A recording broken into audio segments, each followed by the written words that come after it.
Malam di desa Sukamukti selalu tenang. Hanya suara jangkrik dan sesekali gonggongan anjing yang memecah keheningan. Di balik ketenangan desa itu, ada satu nama yang kerap dibicarakan oleh warga, dari warung kopi pinggir jalan hingga lumbung padi di sawah, Sekar. Sekar adalah putri dari keluarga terpandang. Ayahnya, Pak Tony, seorang pengusaha beras sukses. Ibunya, Bu Lucy, terkenal ramah dan dermawan. Rumah mereka megah, berdiri di tepi desa, dikelilingi halaman luas dengan pohon-pohon mangga yang berbuah lebat. Tak ada orang yang tak mengenal Sekar. Selain cantik, Sekar juga berhati baik. Wajahnya bulat dengan mata yang teduh, kulitnya halus bagai porselen, senyumnya meneduhkan. Meski hidup bergelimang harta, ia tidak pernah sombong. Ia sering terlihat menolong warga miskin, membagi sembako, atau sekadar membantu anak-anak kecil belajar membaca di pendopo rumahnya. Karena itulah, banyak lelaki jatuh hati padanya. Pemuda desa, anak juragan, bahkan perantau yang pulang kampung, semua terpesona ketika melihat Sekar berjalan di jalanan desa dengan kebaya sederhana dan rambut hitam panjang yang selalu dikepang rapi. Para ibu pun kerap berbisik, andai saja anakku bisa berjodoh dengan Sekar, pasti hidupnya bahagia. Namun, di balik semua sanjungan itu, ada seorang pemuda yang hanya bisa menatap dari jauh, Ferry. Ferry lahir dari keluarga miskin. Ayahnya hanya buruh tani, ibunya berjualan sayur keliling. Hidupnya keras, rumahnya reot, pakaiannya sering lusuh. Sejak kecil, Ferry sudah terbiasa bekerja serabutan, mencangkul sawah orang, memikul gabah, hingga mengangkut kayu dari hutan. Meski keras hidupnya, hati Ferry lembut. Ia pemalu, tak pandai berbicara, apalagi kepada perempuan. Namun, entah sejak kapan, hatinya terpaut pada Sekar. Setiap kali ia mengantar gabah ke rumah Pak Tony, matanya tanpa sadar mencari sosok Sekar. Kadang hanya sekilas melihat dari kejauhan saat gadis itu menyapu halaman, atau ketika Sekar memberi makanan pada anak-anak jalanan yang kebetulan datang. Bagi Ferry, Sekar bagaikan bintang di langit, indah, terang, namun terlalu jauh untuk digapai. Di malam-malam sunyi, ketika Ferry duduk di depan rumah gubuknya, ia sering berhayal. Seandainya aku bisa berdiri di sampingnya. Seandainya aku bisa memegang tangannya, namun mimpi itu segera ia tepi sendiri. Ia sadar betul siapa dirinya. Apa mungkin seorang gadis kaya, terhormat, dan sempurna seperti Sekar akan menerima cinta pemuda miskin sepertinya? Ia menunduk, menatap tangannya yang penuh kapalan. Tidak mungkin, bahkan kalau aku berani bicara, pasti hanya akan ditertawakan. Ferry lebih memilih memendam perasaannya rapat-rapat. Dari kejauhan ia hanya bisa menjadi pengagum yang tak pernah disadari. Kadang ada rasa sakit menusuk ketika ia melihat banyak pemuda kaya berusaha mendekati Sekar, membawa buah tangan, atau sekadar menyapa dengan penuh percaya diri. Di hatinya, Ferry berperang dengan perasaan sendiri. Antara cinta yang tulus, iri yang tersembunyi, dan kesadaran pahit bahwa ia tak akan pernah bisa memiliki gadis yang telah membuat seluruh desa berdecak kagum. Dan malam itu, di balik cahaya bulan pucat yang menggantung di langit, Ferry menatap ke arah rumah besar keluarga Pak Tony. Jaraknya jauh, tapi seakan ada sesuatu yang menarik hatinya ke sana. Entah kenapa, dari kejauhan ia merasa rumah itu seperti berkilau. Namun di balik kilau itu, ada rasa getir yang menusuk dadanya. Ia tidak tahu bahwa perasaan cinta yang ia pendam dalam diam itu suatu hari akan menyeretnya pada jalan gelap, jalan yang tidak pernah ia bayangkan sebelumnya. Desa Sukamukti sore itu gaduh dengan kabar baru. Di warung kopi dekat balai desa, para lelaki sibuk bergosip sambil menyeruput kopi hitam. Wah, katanya Sekar dijodohkan sama anak juragan tembakau dari desa seberang tuh, ucap Paidi sambil menghembuskan asap rokok kreteknya. Iyo, Mas Damar namane. Kaya, gagah, katanya mobilnya saja ada 2, timpal yang lain. Ferry yang duduk di pojok warung, hanya bisa menunduk. Tangannya mengepal di bawah meja, jantungnya berdegup keras. Sekar dijodohkan? Sama orang kaya itu? Ia merasakan dada sesak, seolah ada batu besar menimpa dadanya. Di rumahnya yang sederhana, malam itu Ferry termenung. Lampu teplok kecil menyala redup, menerangi wajahnya yang muram. Ibunya sudah tidur, meninggalkan Ferry sendirian dengan pikirannya yang kacau. Kenapa, Gusti? Kenapa harus dia yang dapatkan Sekar? Gumam Ferry lirih. Aku yang tiap malam berdoa, aku yang diam-diam selalu ada keluarganya kalau butuhkan pekerja. Tapi kenapa malah dia, orang kaya sombong itu? Air matanya menetes, Lalu ia menghapusnya kasar. Tidak lama, dari luar rumah, terdengar suara sahabatnya, Roni. "Fer, kamu tidak tidur Thea? Dari tadi lampumu nyala." Ferry membuka pintu. Roni melihat wajah Ferry yang sembab. "Lah, kenapa mau nangis Fer?" Ferry menghela napas panjang. "Ron, mau sudah dengar kabar kan? Sekar dijodohke sama Mas Damar." Roni terdiam, lalu menepuk bahu sahabatnya itu. "Ya sabar Fer. Orang Sekar itu kembang desa, pantesan dijodohke sama orang kaya. Kamu harus rela." "Tapi aku tidak bisa rela," potong Ferry dengan suara bergetar. "Aku cinta sekali sama Sekar Ron. Aku tidak bisa bayangkan kalau dia jadi milik orang lain." Roni hanya bisa menunduk. Ia tahu cinta Ferry pada Sekar begitu dalam, tapi apa daya, nasib seolah tidak berpihak. Malam semakin larut. Ferry tak juga bisa tidur. Ia duduk di belakang rumah, menatap langit gelap penuh awan. Lalu, pikiran gelap itu muncul. Kalau tak bisa mendapatkannya, lebih baik tak ada seorang pun yang bisa memilikinya. Ferry menggertakkan giginya. "Sekar, aku rela mati demi kamu, tapi aku juga rela melakukan apapun supaya kamu gak nikah sama orang lain." Angin malam bertiup kencang, membuat bulu kuduknya meremang. Nama seorang dukun terngiang-ngiang di kepalanya, Ki Joyo. Orang-orang desa selalu membicarakan dukun tua itu. Katanya ia bisa membuat orang celaka hanya dengan segenggam tanah kuburan. Banyak yang takut padanya, tapi juga banyak yang diam-diam meminta pertolongannya. Ferry berdiri, mengambil jaket bututnya, lalu melangkah ke jalan setapak menuju hutan di ujung desa. Roni yang kebetulan masih duduk di gardu ronda melihatnya. "Fer, kowek mau kemana? Sudah tengah malam iki." Ferry menoleh sebentar, matanya merah dan penuh tekad. "Aku mau menyelamatkan cintaku, Ron. Kalau perlu lewat cara yang tidak umum." Roni tercekat. "Astagfirullah. Fer, jangan kamu nekat ke Ki Joyo. Itu dukun angker, hidupmu bisa rusak." Tapi Ferry tak lagi mendengar. Kakinya terus melangkah. Di dalam hutan, suara jangkrik terdengar semakin nyaring. Pohon-pohon besar menjulang seperti bayangan raksasa. Ferry akhirnya tiba di sebuah gubuk tua yang suram. Asap dupa mengepul dari dalamnya. "Assalamualaikum," suara Ferry gemetar, tapi tidak ada jawaban. Pintu gubuk berderi terbuka sendiri, seolah mengundangnya masuk. Di dalam, seorang pria tua dengan rambut putih panjang duduk bersila, matanya tajam menatap Ferry. "Kamu Ferry tuh?" Suara Ki Joyo dalam dan serak, seperti langsung menusuk ke dada. "Kamu seng pengen supaya kembang desa itu tidak bisa menikah dengan siapa saja." Ferry tercekat. "Kok, Mbak bisa tahu?" Ki Joyo menyeringai, memperlihatkan gigi hitamnya. "Aku tahu semua yang ada di hatimu, Le. Cinta MU seng membara, iri hatimu, marahmu. Semua sudah tercium sampai sini." Ferry menelan ludah. "Tolong aku Mbah. Aku ora pengin Sekar jadi milik orang lain. Aku tidak peduli carane piye." Ki Joyo memejamkan mata sebentar, lalu membuka dengan tatapan yang lebih dingin. "Ada hargane Le, kabeh seng kamu minta ada hargane. Cinta itu tidak bisa cuma dipaksa karo nangis. Yen kowe mau, aku bakal buat Sekar tidak bisa berkeluarga selamanya." Ferry gemetar, tapi ia mengangguk. "Aku mau Mbah. Aku mau melakukan apa aja." Senyum Ki Joyo semakin lebar. "Bagus. Bagus sekali." Asap dupa semakin tebal, seolah menyelimuti mereka berdua, menandai awal sebuah perjanjian gelap.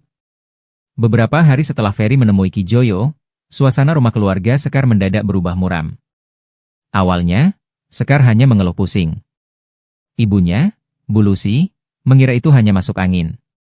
"Tunggu sebentar nak. Ibu bikinkan wedang jahe, ya," katanya sambil mengusap kening putrinya. Namun malam itu, sesuatu yang aneh terjadi. Sekar berteriak-teriak di kamarnya, suaranya parau, tidak seperti biasanya. Panas. Tolong." Pak Tony, ayahnya, panik. Ia berlari masuk ke kamar bersama istrinya. Sekar menggeliat di lantai, matanya melotot merah, tubuhnya menegang. Dari mulutnya keluar suara aneh, berat, seperti suara laki-laki dewasa. Dia tidak boleh menikah, dia milikku. Pak Tony dan istrinya gemetar ketakutan. Ya Allah, anakku, Bu Lucy menangis. Keesokan harinya, tubuh Sekar dipenuhi luka-luka aneh. Seperti goresan dan lebam, padahal ia tidak pernah jatuh atau terbentur. Wajah cantiknya perlahan berubah pucat, dipenuhi bintik hitam seperti terbakar. Dokter desa sudah dipanggil. Secara medis, saya tidak menemukan penyakit apapun, ujar dokter sambil geleng-geleng kepala. Jantung normal, tekanan darah normal. Tapi, luka-luka ini aneh sekali. Pak Tony frustasi. Kalau begitu, apa mungkin ada yang iri sama anak saya? Apa ini kiriman gaib? Dokter hanya diam, jelas tak bisa menjawab. Beberapa hari berlalu. Setiap malam, Sekar semakin sering kesurupan. Kadang ia tertawa keras dengan suara pria, kadang menangis sambil mencakar wajahnya sendiri. Hahaha. Tidak akan ada yang bisa menyentuhku. Hahaha. Atau tiba-tiba, tolong, Bapak. Tolong Ibu, panas sekali, jangan biarkan aku mati. Tangisan dan teriakan itu membuat para tetangga ikut resah. Kasihannya, Sekar, kembang desa sampai jadi begitu, bisik seorang ibu di pagar. Iya, katanya dijodohkan sama Mas Damar, tapi sekarang dibatalkan. Mas Damar gak tahan lihat wajahnya yang rusak, timpal yang lain. Memang benar, Mas Damar yang awalnya antusias, akhirnya mundur. Suatu sore, ia datang bersama orang tuanya. Melihat kondisi Sekar yang pucat, wajah penuh luka, tubuh kurus kering, ia hanya bisa menahan jijik. Maaf, Pak Tony, Bu Lucy, ujar ayah Mas Damar dengan nada kaku. Kami rasa perjodohan ini lebih baik dibatalkan. Anak saya juga sudah tidak sanggup. Pak Tony berusaha menahan air mata. Tapi, ini hanya sakit, Pak. Sekar akan sembuh. Namun Mas Damar menunduk, menghindari tatapan. Saya tidak sanggup, Pak. Maafkan saya. Keputusan itu memukul keluarga Pak Tony. Setelah rombongan pergi, tangis Bu Lucy pecah di ruang tamu. Kenapa nasib anak kita jadi begini, Pak? Sekar dulu cantik, sehat, sekarang seperti ini. Siapa yang tega membuatnya begini? Sementara itu, dari kejauhan, Ferry menyaksikan semuanya. Ia berdiri di balik pohon dekat rumah Sekar, melihat orang-orang keluar masuk, mendengar kabar bahwa perjodohan itu resmi batal. Ferry tersenyum tipis. Sekar, sekarang kamu tidak bisa jadi milik orang lain. Cinta tetap jadi milikku, meski kamu tidak tahu. Ada sedikit rasa bersalah yang muncul di hatinya, tapi segera ditepis. Iki jalan satu-satunya. Aku tidak bakal kalah sama orang kaya sombong itu. Di kejauhan, gonggongan anjing terdengar. Angin malam bertiup dingin, seolah ikut menyimpan rahasia gelap di balik kepuasan Ferry. Hari-hari berlalu dengan penuh keputusasaan. Tubuh Sekar semakin lemah, wajahnya semakin rusak oleh luka yang tak pernah sembuh. Kadang ia sadar, kadang kerasukan, dan setiap kali kesurupan, jeritannya menggema ke seluruh kampung. Pak Tony dan Bu Lucy sudah berusaha ke dokter, tabib, bahkan kiai di desa sebelah, namun hasilnya nihil.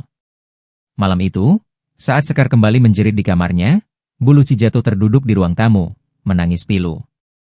Pak, apa kita harus pasrah lihat anak kita begini? Aku sudah nggak kuat lagi, isaknya. Pak Tony hanya bisa menghela napas berat. Matanya merah karena kurang tidur. Aku juga bingung, Bu, semua cara sudah kita coba. Tapi Sekar tetap saja menderita. Di sudut ruangan, seorang pembantu yang sudah lama mengabdi, Embok Nah, memberanikan diri bicara. Maaf, Pak, Bu, kalau saya boleh usul, bagaimana kalau Sekar dibawa ke orang pintar? Pak Tony menoleh, agak kaget. Orang pintar? Iya, Pak, jawab Embok Nah dengan suara lirih. Saya dengar, di desa Blimbing ada seorang sesepuh sakti, namanya Mbah Arjo. Banyak orang yang sakit aneh, sembuh setelah ditolong beliau. Mungkin, ini memang bukan penyakit biasa. Bu Lucy yang berlinang air mata langsung memegang lengan suaminya. Pak, ayo kita coba. Tidak ada salahnya. Aku takut, kalau terlambat, kita akan kehilangan Sekar. Pak Tony terdiam, lalu mengangguk. Baiklah. Besok pagi, kita bawa Sekar ke sana. Keesokan harinya, dengan penuh harap, keluarga itu berangkat. Sekar yang lemah digendong ke dalam kereta kuda. Sepanjang perjalanan, tubuhnya menggigil, sesekali mengeluarkan suara lirih. "Jangan bawa aku ke sana, jangan." Itu bukan suara Sekar, melainkan suara asing, berat, seolah keluar dari tenggorokan orang lain. Bulusi makin erat memeluk putrinya, gemetar ketakutan. Rumah Mbah Arjo berada di pinggir hutan. Dari luar tampak sederhana, berdinding kayu, dengan aroma dupa samar-samar tercium. Begitu masuk, suasana langsung berubah mencekam. Banyak pusaka tergantung di dinding, ada kendi berisi air, dan sebuah kitab tua terbuka di meja bambu. Seorang pria tua berjubah hitam dengan rambut putih panjang menyambut mereka. Tatapannya tajam, tapi penuh wibawa. "Kalian membawa anak yang terkena guna-guna," ucapnya tanpa ditanya. Pak Tony dan Bulusi saling pandang. "Betul, Mbah, tolonglah anak kami," kata Bulusi dengan suara bergetar. Mbah Arjo mendekat, lalu menatap wajah Sekar yang pucat. Tiba-tiba tubuh Sekar menegang, matanya melotot, dan ia berteriak. "Aku tidak akan pergi. Dia milikku." Mbah Arjo hanya menghela napas, lalu menempelkan telapak tangannya ke dahi Sekar. Sekar langsung terjatuh pingsan. "Benar, ini santet berat," kata Mbah Arjo tenang. Rohnya di penjara, tubuhnya dipaksa menjadi wadah jin kiriman. Sulit sekali melepaskan ikatan ini. Pak Tony menggenggam tangan istrinya erat. "Mbah, apakah masih ada cara?" Mbah Arjo menutup mata sejenak, seakan sedang menghitung. "Ada. Tapi ini jalan terakhir. Kalian harus mencari seorang wanita muda, masih suci, belum menikah. Wetonnya Selasa Kliwon. Dia yang bisa menjadi penarik roh Sekar kembali." Bulusi terkejut. "Wanita suci? Selasa Kliwon? Itu, bagaimana mungkin kita bisa menemukannya?" Mbah Arjo menatap keduanya dengan tatapan dalam. "Kalau kalian tidak menemukan orang itu, maka siap-siaplah kehilangan Sekar selamanya." Hening. Hanya suara dedaunan di luar rumah yang bergoyang tertiup angin malam. Pak Tony menggertakkan giginya. "Baik, Mbah. Apapun akan kami lakukan, demi anak kami." Sejak kembali dari rumah Mbah Arjo, keluarga Pak Tony dan Bulusi tidak bisa tidur nyenyak. Malam-malam mereka dipenuhi jeritan Sekar yang semakin keras. Tubuh putri mereka semakin kurus, wajahnya hampir tak bisa dikenali lagi. "Pak, kalau kita tidak cepat menemukan wanita itu, Sekar bisa mati." Bulusi memeluk suaminya, air matanya tak henti menetes. Pak Tony berdiri di teras rumah, memandang ke arah jalan desa yang gelap. Hatinya kacau. "Tapi bagaimana, Bu? Syarat Mbah Arjo terlalu sulit. Wanita suci, belum menikah, lahir Selasa Kliwon. Kita tidak bisa sembarangan bertanya ke orang tentang hal itu."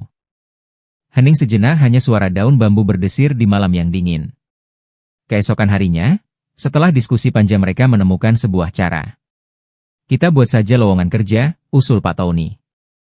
Bulusi menatap suaminya dengan bingung. "Lowongan kerja?" "Iya. Kita cari gadis muda yang butuh pekerjaan. Kita tawarkan gaji besar agar banyak yang melamar. Dari situ kita bisa memilih dan menanyakan detail tentang dirinya, termasuk weton kelahirannya. Dengan begitu orang-orang tidak akan curiga." Bulusi sempat ragu.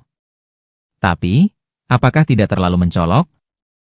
"Kita tidak punya pilihan lain," jawab Pak Tony tegas. Hari itu juga, poster pengumuman ditempel di depan rumah besar mereka. Dibutuhkan tukang masak wanita.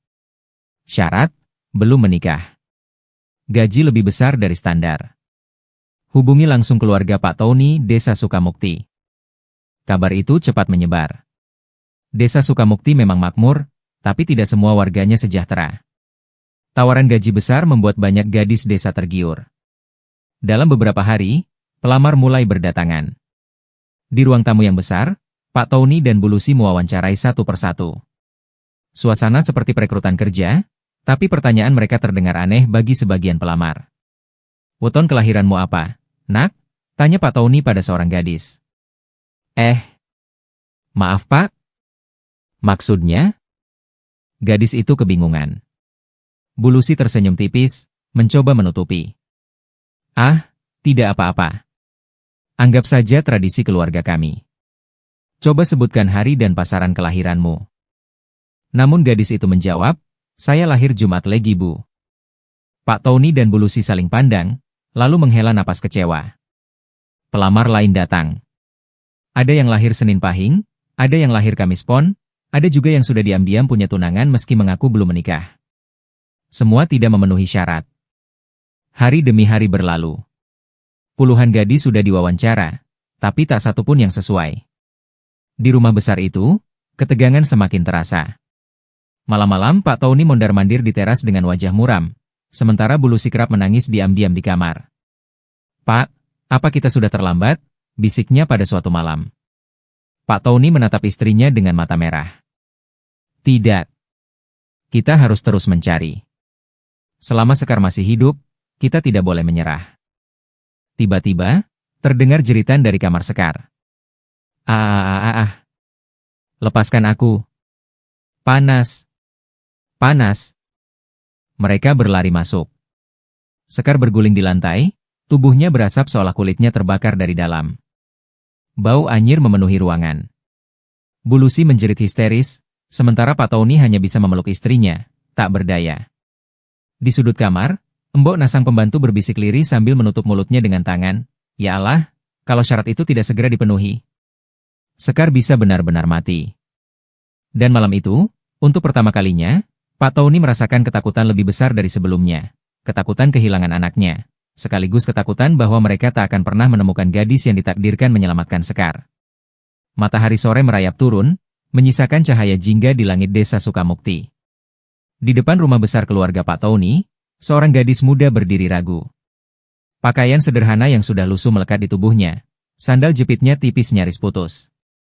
Wajahnya manis meski tampak letih, rambutnya diikat seadanya. Dialah Kinan. Kinan hidup hanya berdua dengan ibunya yang sakit-sakitan. Ayahnya sudah lama tiada, meninggalkan rumah reot dan tumpukan hutang. Untuk bertahan hidup, Kinan bekerja serabutan, mencuci pakaian tetangga, menggosok baju, kadang membantu mengangkat hasil panen. Usianya baru menginjak 18, tapi beban hidupnya jauh lebih berat dari gadis seusianya. Saat melihat poster lowongan kerja di depan rumah Pak Tony, hatinya bergetar. Gaji besar, ia berbisik pada diri sendiri. Kalau aku bisa diterima, aku bisa beli obat untuk ibu. Dengan nekat, Kinan melangkah masuk ke halaman rumah megah itu. Ia sempat minder melihat dinding tembok yang menjulang, taman yang terawat rapi, dan pintu kayu jati yang kokoh. Ia seperti tikus kecil yang masuk ke istana. Di ruang tamu, Bu Lucy menyambutnya. Wajah Bu Lucy yang pucat karena kurang tidur sedikit berbinar melihat ada pelamar baru. Silakan duduk, Nak, katanya lembut. Pak Tony duduk di kursi sebelahnya, matanya tajam memperhatikan Kinan. Seperti pelamar sebelumnya, wawancara dimulai. Namamu siapa, Nak? Tanya Pak Tony. Kinan, Pak, jawabnya lirih. Usia? 18, Pak. Sudah menikah atau punya tunangan? Kinan menggeleng cepat, wajahnya memerah. Belum, Pak. Saya tidak punya siapa-siapa. Hanya tinggal dengan ibu. Bu Lucy saling pandang dengan suaminya. Ada secercah harapan. Pak Tony melanjutkan, agak ragu. Kinan, maaf kalau pertanyaan ini aneh. Kamu tahu weton kelahiranmu? Kinan terdiam sejenak, bingung. Weton, Pak? Iya. Hari dan pasaran saat kamu lahir. Kinan mengangguk pelan, lalu menjawab, kata ibu, aku lahir hari Selasa Kliwon. Dek. Pak Tony dan Bu Lucy terbelalak, jantung mereka serasa berhenti berdetak sesaat. Bu Lucy bahkan spontan menggenggam tangan suaminya. Selasa Kliwon, bisik Bu Lucy nyaris tak terdengar. Kinan menunduk, merasa aneh dengan reaksi mereka. Ada apa, Bu? Apa saya salah jawab? Pak Tony menarik napas panjang, lalu menatap Kinan dalam-dalam. Nak, kami harus jujur padamu. Sebenarnya, kami tidak sedang mencari tukang masak. Kinan menatap dengan mata melebar. Maksudnya? Bu Lucy menitikkan air mata, lalu mulai menjelaskan. Tentang Sekar yang tiba-tiba sakit aneh, tentang jeritan dan luka-luka misterius, tentang usaha mereka ke dokter dan tabib yang gagal, hingga pertemuan dengan Mbah Arjo. Kinan mendengarkan dengan wajah pucat. Saat Bulusi menyebut syarat wanita suci weton Selasa Kliwon, tubuh Kinan merinding.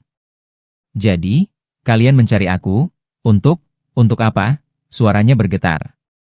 Pak Tony bicara tegas, meski matanya berkaca-kaca. Kami ingin kau membantu dalam ritual untuk menyelamatkan Sekar. Hanya denganmu roh Sekar bisa ditarik kembali. Kinan terdiam lama. Tubuhnya gemetar. Tapi, itu berbahaya kan? Kalau aku gagal, apa yang akan terjadi padaku? Bulusi langsung meraih tangan Kinan, menatapnya penuh harap. Nak, kami mohon. Tolonglah anak kami. Kami janji kami akan memberimu imbalan besar. Hidupmu akan terjamin. Obat untuk ibumu, sekolahmu, masa depanmu. Semua akan kami tanggung. Air mata Kinan jatuh. Ia menunduk, pikirannya kacau. Ia takut, tapi bayangan wajah ibunya yang terbaring sakit di rumah terlintas kuat di kepalanya. Kalau aku menolak, ibuku mungkin tidak bertahan lama tanpa obat, bisiknya lirih. Hening memenuhi ruang tamu. Hanya suara detak jam dinding yang terdengar. Akhirnya Kinan mengangkat wajahnya. Mata beningnya berkilat oleh air mata, tapi kali ini ada tekad di sana. Baik, Pak, Bu, aku akan melakukannya. Demi ibu dan Sekar. Pak Tony menutup wajahnya, hampir tak percaya. Bulusi langsung memeluk Kinan erat, tangisnya pecah. Terima kasih nak, semoga Tuhan membalas kebaikanmu. Di luar angin sore bertiup kencang, membuat daun-daun mangga berguguran. Seolah alam pun tahu, keputusan besar baru saja diambil, keputusan yang akan membawa Kinan ke jalan berbahaya yang tak pernah ia bayangkan sebelumnya. Malam itu, langit desa Sukamukti pekat tanpa bintang. Angin dingin berembus dari arah sawah, membuat bulu kuduk berdiri. Di pekarangan belakang rumah Pak Tony, api obor berjejer membentuk lingkaran samar, menerangi tanah yang sudah digali 2 lubang. Kinan berdiri gemetar di samping Bulusi. Wajahnya pucat pasi, keringat dingin membasahi pelipis. Di lubang sebelah kiri, tubuh Sekar sudah dibaringkan. Sementara 1 lubang lagi disiapkan untuk dirinya. Pak! Bu, apa aku benar-benar harus masuk ke situ? Suara Kinan bergetar, nyaris menangis. Bulusi menggenggam tangannya erat. Nak, tolonglah. Ini satu-satunya cara. Kami mohon. Pak Tony menambahkan dengan suara parau, kami tidak akan melupakan pengorbananmu. Setelah semua selesai, hidupmu akan berubah. Mbah Arjo, dukun tua berwajah keras, mengangkat tongkat kayu hitamnya, lalu menatap tajam ke arah Kinan. Waktunya sudah tiba. Rasa takut hanya akan memperlambat. Masuklah ke lubang itu. Kalian berdua harus dikubur hingga sebatas dada. Itu syaratnya. Kinan terisak, tapi ia menuruti. Dengan bantuan Bulusi, ia masuk ke dalam lubang, lalu tanah mulai ditimbun sampai sebatas dadanya. Begitu juga dengan Sekar. Sekar yang pucat dan lemah, kini tampak seperti mayat hidup. Matanya sayu, napasnya tersengal. Aku, dingin Bu, bisiknya. Bulusi menahan tangis. Sabar nak. Semua ini untuk menyelamatkanmu. Mbah Arjo mulai menggerakkan tongkatnya. Mulutnya melantunkan mantra Jawa kuno dengan suara berat, menggema seperti berasal dari dalam bumi. Sya'a, hu, jengkaraning bumi, kaulah sujud marang penguasa gaib. Buka lawang, cedakna roh sing kesasar. Tanah bergetar pelan. Angin pekarangan berputar menderu, membuat obor bergoyang liar. Kinan memejamkan mata, tubuhnya bergetar hebat. Ia merasakan udara di sekitarnya semakin dingin menusuk tulang. Tiba-tiba, jeritan melengking terdengar. Sekar membuka matanya lebar-lebar. Tapi bukan suara Sekar yang keluar dari mulutnya, melainkan suara berat, serak, dan penuh kebencian. Berani kalian memanggilku lagi? Aku tidak akan pergi. Bulusi menjerit histeris, berusaha mendekat. Tapi Pak Tony menahannya. Jangan. Biarkan Mbah Arjo yang menghadapinya. Mbah Arjo mengacungkan tongkat. Diam kau, makhluk. Malam ini akan kubayar tumbal yang kalian minta. Biarkan roh anak ini kembali. Sekar tertawa terbahak-bahak dengan suara asing. Kalian pikir mudah? Nyawa sudah jadi milikku. Saat itulah Kinan merasakan tubuhnya semakin berat. Matanya berkunang-kunang, lalu tiba-tiba rohnya terhempas keluar dari tubuh. Ia berteriak, namun suaranya tak terdengar oleh siapapun. Dalam sekejap, ia sudah berada di sebuah tempat gelap, dingin, dan penuh kabut hitam. Di kejauhan, ia melihat Sekar, tapi bukan tubuh Sekar yang berbaring di lubang, melainkan rohnya yang dirantai dengan besi berkilau hitam. Sekar meronta, menangis ketakutan. Di sekitarnya, sosok-sosok hitam tinggi dengan mata merah menyala berdiri melingkari, sambil menarik rantai itu semakin kencang. Kenapa? Kenapa aku di sini? Kinan berteriak panik, mencoba mendekat. Sekar melihatnya, matanya penuh air mata. Kinan, tolong aku, mereka mau membawaku. Salah satu sosok hitam menoleh ke arah Kinan. Suaranya bergema seperti ribuan bisikan. Kau, pengganti. Kau datang tepat waktu. Makhluk itu melangkah maju, rantai besi berderak, siap meraih Kinan. Kabut hitam menyelimuti alam gaib itu, dingin menusuk hingga ke tulang. Kinan berdiri gemetar, namun tatapan matanya tetap menyorot pada sosok Sekar yang dirantai besi hitam berkilau. Sekar meronta, air matanya mengalir deras. Kinan, tolong aku tidak kuat lagi. Dari kegelapan, jin-jin tinggi berwujud mengerikan mulai mendekat. Tubuh mereka besar, bersisik hitam, dengan tangan panjang berkuku tajam. Mata mereka merah menyala, seperti bara api. Salah satu jin menggeram, suaranya bergema. Anak manusia, kau berani mengganggu hak kami? Kinan mundur satu langkah, tapi ia menggenggam erat hatinya. Ia menoleh ke arah Sekar yang hampir putus asa. Aku tidak akan meninggalkanmu. Aku datang untuk membawamu pulang. Jin-jin itu tertawa serentak, suara mereka menggelegar. Beraninya kau melawan hukum gaib. Kau hanya tumbal kecil, tidak lebih dari makanan bagi kami. Tiba-tiba satu jin melompat, cakarnya menyambar wajah Kinan. Ia menjerit, berusaha menangkis, tubuhnya terlempar ke tanah hitam. Darah segar mengalir dari lengannya yang terkoyak. Sekar berteriak histeris. Kinan, jangan menyerah. Mereka ingin kau takut. Dengan tertatih, Kinan bangkit. Ia menatap rantai yang membeli tubuh Sekar, lalu menggenggam kedua tangannya erat-erat. Kalau aku diam saja, semua ini akan sia-sia. Aku tidak boleh kalah. Ia menutup mata, menarik napas panjang, lalu berlari menembus bayangan jin yang menghalangi. Jin-jin itu meraung, menyerang dari segala arah. Cakar, taring, dan bayangan hitam menyambar tubuh Kinan. Tapi setiap kali ia hampir terjatuh, ia mendengar suara lirih ibunya dalam ingatan.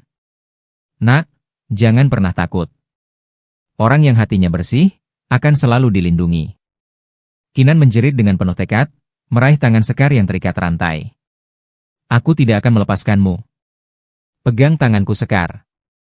Sekar meraih tangannya dengan sisa tenaga. Begitu tangan mereka bersentuhan, cahaya putih terang meledak dari genggaman itu. Jin-jin berteriak kesakitan. Arghah. Cahaya ini. Tidak mungkin. Rantai hitam yang melilit tubuh Sekar bergetar hebat, lalu patah satu persatu. Hingga akhirnya tubuh roh Sekar bebas, jatuh ke pelukan Kinan dan mereka berdua lari dengan kencang ke arah cahaya putih untuk pulang. Sekar menangis terisak saat berlari. Terima kasih, kau menyelamatkanku. Dunia nyata.